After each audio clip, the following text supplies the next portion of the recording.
On January 8th, the UK quietly activated one of the most invasive surveillance laws in the democratic world. What it means is platforms operating in the UK must now preemptively scan every message, every image, every post you create and block it before you can even see it. This isn't about content moderation after something's been reported. This is straight up preemptive censorship powered by AI systems scanning everything in real time. So let me explain what just happened, why this matters beyond the UK, and what we can learn, and a little bit of good news at the end of the video so we can at least end with some positive stuff. So stick around till then. So there's essentially been an amendment to the Online Safety Act, which came into force on January 8th of 2026, which is specifically targeting the issue of cyber flashing and encouraging or assisting serious self-harm as priority offenses, categories that trigger the strictest compliance duties under the OSA. OSA stands for the Online Safety Act. This is all, again, in the UK, but we'll talk about global impacts soon. Now, I want to get this just out there right away, is that these are serious issues that we have established things that we can do to fight this that don't involve the serious censorship concerns that the UK is trying to propose. And I'll talk about this more throughout the video. ReclaimTheNet.org talks about how this is a move towards preemptive censorship. This means that services that allow user interaction, including messaging apps, forums, and search engines, now have to monitor communications at scale to ensure that prohibited content is automatically filtered or suppressed before users can even encounter it. This overall seems to make sense, but it does have some censorship concerns. First, I'm going to show you a video from the DSIT, which is the Department of Science, Innovation and Technology in the UK. And you can see this video here. It's a really terrible mock-up with terrible notifications. And yeah, it's scanning an airdropped photo and warning the user that an unwanted nude has been detected. And the problem with this is that it seems very fine and just like this isn't a big deal, but the actual underlying technology to make this work is extremely concerning. And I really like the way ReclaimTheNet puts it, which is this means that platforms must implement continuous background surveillance to identify and block flagged content, effectively converting private communication spaces into monitored environments. Now, we've seen this already with age verification as a general concept. In order for us to decide who is a minor and who is an adult when accessing something like Facebook, Reddit, etc., we have to age verify everybody. So it becomes this massive privacy concern, not just for children, but for adults equally. And this is a very similar situation as well. Rather than this being a situation where maybe I don't want to receive unsolicited nudes, so I opt into a system that filters this stuff out on my device, this now becomes something that's done the opposite way, which is this just automatically by default is mandated on everybody's devices, so it'll never leave their device in the first place. Even if maybe the other person, let's say, just wants an unsolicited nude. I'm not even mad. That's amazing. It's that small nuance of whether or not you're opting into something designed to protect you versus something that's legally mandated to exist on everybody's devices, even if someone might actually want the feature there for whatever reason. That's the difference between protection and preemptive censorship. And it's embedded into the infrastructure and makes it quite hard for users to opt out of if they don't want to be a part of this. And if you don't comply with this, like if you're a platform and you don't comply, the fines are up to 10% of global turnover or £18 million, whichever is greater, and potential service blocking in the UK. This is requiring companies to predict and prevent illegal content before it even appears. And so far, the examples they cite, this is from the official gov.uk website, is something called Private Detector, which is an AI-powered feature that automatically detects and blurs nudity in images sent within chats for a women-first dating app. And they talk about how they utilize this as well in Bumble. And I actually think this isn't a terrible use for this technology, right? You are both using an unencrypted chat room, you're on this platform, and the platform does have some layer of responsibility in making sure that things sent on the platform are at least somewhat sensible and protect its users.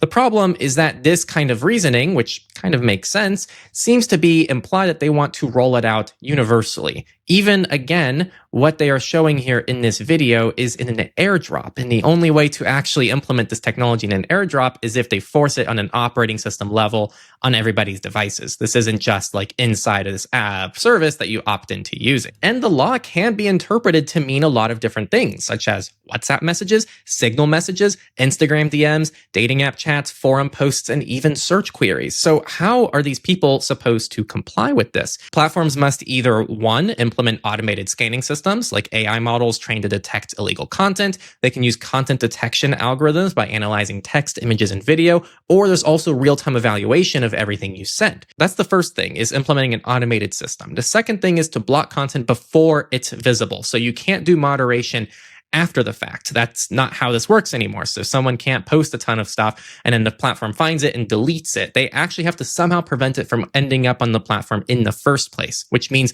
preemptive filtering, and that puts a lot of pressure on platforms. The third thing, this isn't targeted surveillance whatsoever. This is mass scanning. This is a leveled requirement that everybody has to utilize, even if you don't want to be a part of it. My big concern here, because I couldn't find much information pertaining to encrypted services. It's not really mentioned in this. It's not even mentioned in Reclaim the Net as far as I can tell. And so from my viewpoint, unless someone has a resource they can share with me in the description, it seems like it hasn't really been discussed how this impacts encrypted services. And that's a bit of my concern here, which is if this is rolled out and all platforms have to comply, how is an encrypted service like Signal or even WhatsApp supposed to comply with this? They have one of two options. They either have to break the encryption and scan messages on the server end, or they have to start doing client-side scanning, where they start scanning things on your device before the encryption happens. And this is what Apple tried to do with CSAM detection in 2021, but they had to back down after a huge amount of pushback. That was a big win for the community on that one. It's also what EU's chat control proposal is trying to mandate, and it's what the UK has now effectively required. And so we don't really know what this looks like yet. Client-side scanning means that your device becomes the surveillance tool, and the scanner sits on your phone, your laptop, and checks everything you do before it gets encrypted and sent out, which fundamentally breaks the security model of end-to-end encryption in many key ways and calls into question whether you actually own your devices and what is deemed okay and not okay. And let's just I just want to stop for a second here. Let's just say we're fully on board with this because, you know, it sounds good. We want to protect women and girls. We want to protect children. We want to protect even men in situations like this. Like what? Let's just say this is all great. What's to stop the next administration, the next Congress, the next government, the next president, whatever government you are around the world from using the same technology and with the flip of a switch, doing some very nefarious things with it? Right now, it's preventing nudes. But what if it's looking at protests near you? What if it's trying to find resources at your library that are now banned? What if it's trying to look up a banned book? What if it's discussing something that's not considered okay to be discussed anymore with your friends and family? The moment that we let tech companies and or governments into our private lives on such a deep personal level is also the point where that kind of relationship can be abused in really awful ways that I don't like to think about. Now, as always, this is the UK, but remember that the EU is still trying this somewhat with chat control. This was the whole chat control scanning thing, which has been overall moved over to an age verification debate, which is also what Australia is trying to do. And now we have the UK as well with their preemptive scanning, which is just it's so frustrating to watch, man. But do you all see the pattern? It's choosing a sympathetic cause. This is step one. So we have protecting children, we have protecting women, we have fighting terrorism, whatever that first cause is. And then we propose this really invasive surveillance infrastructure as step two, which is to scan messages, collect everybody's IDs, monitor all communication, implement client-side scanning. And then step three is make it sound reasonable, is, hey, we're just trying to stop bad people. If you have something to hide, then you're not going to like this. But if you have nothing to hide, you're going to like it. Or as Simpsons likes to say, will you think of the children? Oh, won't somebody please think of the children? And then step four, which fortunately we haven't seen too much of yet because this stuff is still being fought, and we'll talk about what to do in a second because it's still being fought, but these things tend to expand over time. These technologies never just roll out and stay stagnant. They either over time get less and less invasive or more and more invasive. It's rare for it to just stay the same for decades on end. So what starts as priority offenses and things like cyber flashing and self-harm content can over time become people speaking out against the government, misinformation, extremist content, etc. And I hate misinformation just as much as the next person, but I don't think that this technology should be used to fight that. There are other ways to fight things like misinformation. Once this scanning infrastructure is built and it's on your device, it can then be used for anything. You don't rebuild the surveillance system every time you want to scan for something new. You just update the algorithm. And that's why this matters even if you're not in the UK, because this is a blueprint that other countries will surely follow and are already trying to follow. This part of the video is sponsored by PROTON, and here's why it matters for what we're covering. We keep talking about these legislative threats like chat control, VPN bans, age verification, breaking encryption, and if you're still using Gmail, iCloud, or Microsoft for everything, you're just one law away from having that access compromised or surveilled. PROTON is here to give you that alternative. It has encrypted email, encrypted cloud storage, an open source VPN that respects your privacy, and they can't read your content because it's end-to-end encrypted. Switching might feel overwhelming, but PROTON even makes that straightforward. Their import tool pulls your Gmail contacts and emails. Proton Drive works very similar to Google Drive in the web. Proton Pass migrates your existing passwords, and you can do this all in an afternoon at this point. We use Proton Mail and Proton Pass and many other Proton products back here to run Techlore and even make some of these videos, because the threats that we cover aren't just abstract threats, they're real, and moving to services that can't be compromised anywhere near as easily is one of the most effective actions that you can take. Links to Proton are in the description. Thank you, Proton, for sponsoring this part of the video. And now let's continue to talk about these threats. What's next here is that Ofcom, which is the UK's communications regulator, is going to put together a codes of practice in the coming months, and these will detail exactly what platforms must do to comply. And I think this is where we're going to get more information regarding encrypted services and what this really looks like and what they expect tech companies to do. My big question here is about encrypted services, but also operating systems. How does Apple have to comply with this, or do they at all? What about Signal? What about all end-to-end encrypted messengers out there whose entire value proposition is that they can't read your messages? And that is even what Apple overall tries to do as well.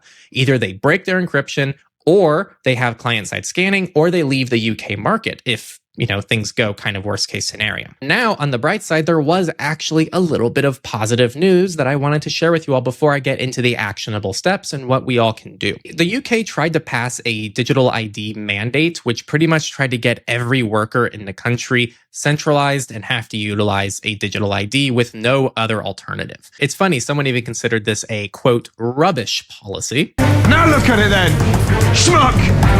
But guys, this was awesome. 3 million people signed a parliamentary petition opposing the introduction of digital IDs. And this seems to overall be celebrated by a lot of people that are saying they're really happy this didn't pass. So this probably is still going to be worked on, but they dropped the mandatory aspect of it, which I think is wonderful. They're still digitizing right to work checks, but it won't require this new centralized ID system. And again, this is more proof that pushback can work even in the UK. Now, here is still the bad news, right? While they did back down on the digital IDs, they're doubling down on the Online Safety Act requirements. And I think the reason for this, and this is important for us to realize here, is because digital IDs are visible and obvious. People understand it. They know their IDs are supposed to be personal information, and they say and ask, the government wants to track everyone with digital IDs? That's easy to explain and easy to oppose, and something that a lot of people don't really enjoy. However, preemptive content scanning, like in this video I showed you, seems like it's just whatever, but it's invisible and technical. Most people don't understand what client-side scanning is and what the consequences are of implementing it. So the government can frame this as just protecting women from cyber flashing, and it sounds more than reasonable. If I read this and I didn't know any better, this blog article actually makes a lot of sense, and I would have no reason to oppose it. But that's why education matters, and understanding and learning about how technology works behind the scenes is so important. And that's why I hope videos like this can shed a light on what's going on. Digital ID tracks who you are. Content scanning reads everything you say. This is, in my opinion, even more authoritative, scary, and dystopian than the digital ID thing. They're both bad, but I actually would, if I could, I would switch the ones that got kind of put to the side. All right, and now what you can do. So if you're in the UK, contact your MP. The digital ID U-turn proves that this works. Demand to oppose expansion of priority offenses. Demand to protect end-to-end encryption. And some of these causes, Big Brother Watch already has templates and ways for you to get involved, like the digital ID scheme, bank spying, workplace surveillance, and I hope to see one for this issue as well. Next, stay subscribed to us or with reclaimthenet.org or Big Brother Watch, whoever you enjoy the most, and keep updated on what happens. Most likely, Ofcom at some point is going to come forward and talk about what actually this kind of thing can look like and who it applies to and the technical details. And they might ask even for public comments on the matter, as well as technical objections from security experts. So make sure to stay involved in a discussion. And of course, please support the rights, especially in the UK, that are fighting this stuff. We have Reclaim the Net. I'm sure Big Brother Watch is following this closely as well. And even if you're not in the UK, watch for this playbook in your country. We're doing a ton of coverage here on Techlore for all these different things going on, so you guys can follow it. And you can even see what we've already covered throughout 2025, and I'm sure 2026 will be no different. And definitely stay subscribed, because I've received really good feedback from you all that you want a bit more actionable steps on what you can personally do for yourself and your families and friends. And so I will be making a digital protection guide coming out in the next few weeks that really deep dives into all the options you have available to you to maintain your own digital freedom, besides just the social advocacy. Make sure to also support encrypted platforms that refuse to comply. As this starts coming to light, we've already seen Meredith Whittaker for Signal say that they won't comply with any kind of backdoor demands. And so make sure to support those encrypted platforms that talk about how they'd rather leave a place than break their encryption. And finally, just understand what you're actually agreeing to. When politicians say we need to scan for bad content, we need to ask how. Is that through client-side scanning? Is that through breaking encryption? Actually make politicians and people who are proposing this explain the technical mechanisms, because the moment they have to explain it is when it actually comes to light a little bit more, and we can have an honest discussion about the real dangers of this kind of technology that doesn't always protect the people that it claims to protect. And those technical details matter. Don't let people hide surveillance behind sympathetic causes, which all of us can get behind. And of course, we're doing coverage for this as well. If you go to our website, techlore.tech, you can subscribe to our digital rights newsletter. Just put in your email. It's completely free to join. There's no spam or anything like that. You can also click support us and become a Techlorian, or you can even just send us a tip if you want to support our work as well. Oh, and make sure to watch my US VPN ban video. So if you're in the US, a couple of states have proposed banning VPNs because of age verification. So check that out on the screen, and I'll actually see you next time now.